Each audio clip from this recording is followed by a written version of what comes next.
வணக்கம். மகரம் மற்றும் கும்ப ராசி நேயர்கள், மகர லக்னம் மற்றும் கும்ப லக்னக்காரர்கள் அனைவருமே சனி பகவானுடைய அனுகிரகம் அனைவருக்கும் கிடைக்கட்டும். வருகின்ற மார்கழி மாத அமாவாசை அன்று முன்னோர்களுக்கு பிரதான வழிபாடு செய்து அன்றைய நன்னாளில் ஊனமுற்றோர்களுக்கு அன்னதானம் செய்வது, ஆடைகள் தானம் செய்வது மிக மிக நல்லது.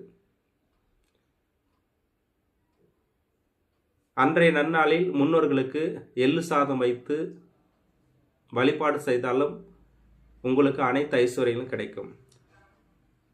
கும்பம் மற்றும் மகரம் ராசி லக்கணக்காரர்கள் அன்றைய நன்னாளில் குலதெய்வ வழிபாடு செய்வது நல்லது, ஆஞ்சநேயர் வழிபாடு செய்வது நல்லது, பெருமாள் வழிபாடு செய்வது நல்லது. இவ்வாறு செய்யும் பொழுது உங்களுக்கு தடைப்பட்ட திருமணம் விரைவில் நடக்கும். குழந்தை பாக்கியம் இல்லாதவர்களுக்கு குழந்தை பாக்கியம் கிடைக்கும். தொழில் பிராப்தம் கிடைக்கும்.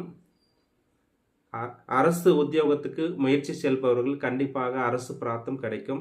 இந்த வருகின்ற மார்கழி அமாவாசையில் அனைத்து ஐஸ்வர்யம் கிடைக்க ஊனமுற்றோர்களுக்கும் இயலாதவர்களுக்கும் அன்னதானம் செய்யுங்கள். உங்களுக்கு அனைத்து விதமான நற்பலன்கள் கிடைக்கும். நன்றி. வாழ்க வளமுடன்.